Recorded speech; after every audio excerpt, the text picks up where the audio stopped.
নদীর উপরে বাংলাদেশের জমি আছে, বাংলাদেশের যেটা জমি নদীর উপরে।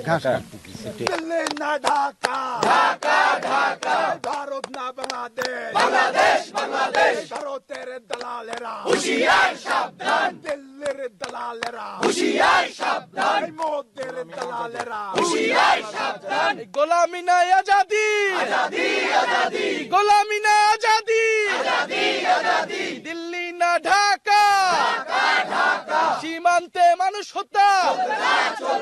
আমরা চুয়াডাঙ্গা জেলার দর্শনা উপজেলায় আমরা চাচাডাঙ্গা ঝাঁঝাডাঙ্গা গ্রামে এখানে আছি, মাথাভাঙা নদীর পারে। আপনারা দেখবেন এই নদীটা, এই নদীর ওই পারে হচ্ছে বাংলাদেশের জমি আছে এবং তারপরে হচ্ছে কাটার। সেই জমিতে এই গ্রামের মানুষজন ঘাস কাটতে যায়। এরকমই একজন গিয়েছিলেন আমাদের ইব্রাহিম ভাই, এই গ্রামের সন্তান, এবং উনি যখন সেইখানে ঘাস কাটতে গিয়েছেন তখন বিএসএফ গুলি করে তার পায়ে এবং তাকে তুলে নিয়ে যায়। তাকে তুলে নিয়ে গিয়ে অমানবিক নির্যাতন করা হয় এবং তাকে হত্যা করা হয় এবং তার লাশ গতকাল রাতে 7 দিন পরে হস্তান্তর করা হয়েছে তার পরিবারের কাছে।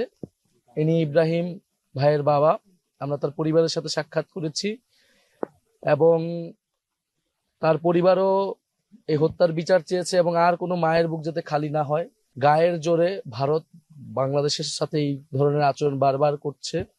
আমরা এই গ্রামের মানুষের সাথেও কথা বলেছি যে 5ই আগস্টের পরে সীমান্তে হত্যাকাণ্ড বেড়ে গিয়েছে, সীমান্তে বাংলাদেশের সাধারণ মানুষের প্রতি, গরিব মানুষের প্রতি নির্যাতন বেড়ে গিয়েছে এবং আমরা জানি এই আচরণটা ভারতের আজকের না, গত 50 বছর ধরে আমরা সীমান্ত হত্যার কথা শুনতেছি। গত 25 বছরে বাংলাদেশে প্রায় 1200-এরও বেশি মানুষ সীমান্তে হত্যা করা হয়েছে। তাদেরকে নানা ট্যাগ দিয়ে হত্যা করা হয়, গরু চোরাচালানকারী, মানুষ পাচারকারী, এরকম নানা হত্যাকারী। কিন্তু আপনারা ইব্রাহিম ভাইয়ের ঘটনা জানেন, এরকম শত শত মানুষের ঘটনা, ফেলানির ঘটনা আমরা জানি, মর্মান্তিক ঘটনা। ঘাস কাটতে গিয়েছিল এবং বর্ডার, এটা বাংলাদেশের জমিতেই সে গিয়েছিল, ভারতের সীমানাও সে, বাংলাদেশের সীমানা সে ক্রস করেনি। তারপরে এই ধরনের হত্যাকাণ্ডগুলো হচ্ছে এবং এটা বাংলাদেশের স্বাধীনতা, সার্বভৌমত্ব, আঞ্চলিক অখণ্ডতা এবং মানবিক মর্যাদার প্রতি হস্তক্ষেপ, অমর্যাদা করা হয়েছে, বাংলাদেশকে করা হচ্ছে। বাংলাদেশের মানুষকে ভারত সরকার, বিএসএফ মানুষ হিসেবে দেখে না। এই যে ভারতের যে বর্ডার বাহিনী, সীমান্তরক্ষী বাহিনী, এর একটা খুনি বাহিনীতে পরিণত হয়েছে। এটা কোনো সীমান্ত রক্ষা বাহিনী হইতে পারে না। এটা মানুষ খুন করাই যেন তাদের নিত্য নৈমিত্তিক কাজ। বাংলাদেশের মানুষকে নানাভাবে নির্যাতন, নিপীড়ন সীমান্তে করা হয়। আমরা জুলাই পদযাত্রায় আজকে এটা প্রত্যক্ষ করলাম এবং আমরা এই গ্রামের মানুষদেরকেও বলেছি, সারা দেশের মানুষকেও বলছি, সীমান্ত হত্যা নিয়ে আমাদেরকে সরব হতে হবে, আমাদেরকে কথা বলতে হবে।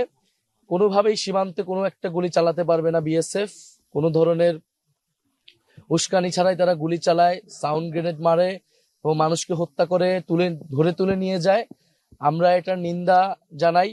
বাংলাদেশের সাথে সম্পর্ক রাখতে হলে অবশ্যই মর্যাদার সহিত বাংলাদেশের নাগরিক অধিকার রক্ষা করতে হবে এবং বিএসএফ একটা মানবাধিকার বিরোধী সংগঠন। বাংলাদেশের মানুষের অধিকার সীমান্তে লঙ্ঘন করা হয়েছে। আমরা আজকে এই গ্রামের এই নদীর পার থেকে নিন্দা জানালাম এবং ভবিষ্যতে আমরা জাতীয় নাগরিক পার্টি নয়, বাংলাদেশের সাধারণ ছাত্র, তরুণ, জনগণকে সাথে নিয়ে এই সীমান্তকে আমরা পাহারা দিব, রক্ষা করব।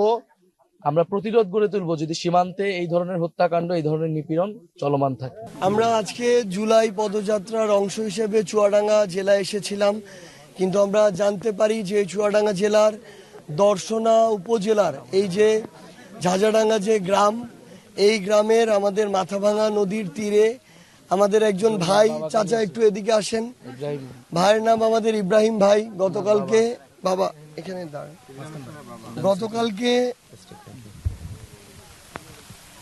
গতকালকে আমাদের চাচার যিনি সন্তান, আমাদের ভাই ইব্রাহিম ভাই, তার লাশ বিএসএফ গতকালকে রাতে দিয়ে গিয়েছে। এর আগে 7 দিন তার সেই লাশ তারা রেখেছে, তাকে গুলি করে হত্যা করা হয়েছে, এরপরে টর্চার করা হয়েছে। তো আমরা আজকে সেই নদীর তীরে দাঁড়িয়ে এখানে আমরা পদযাত্রার আজকে এখানে আসার আমাদের প্ল্যান ছিল না, কিন্তু আমরা যেই জেলায় আছি সেই জেলায় এমন একটি নির্মম ঘটনাকে আমরা কোনোদিন উপেক্ষা করতে পারি না।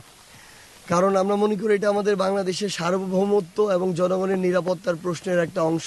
সীমান্তে মানুষ হত্যা ভারতের দালালেরা, বিএসএফ এর খুনিরা, বিএসএফ এর খুনিরা, গোলামি না আজাদি, দিল্লি না ঢাকা।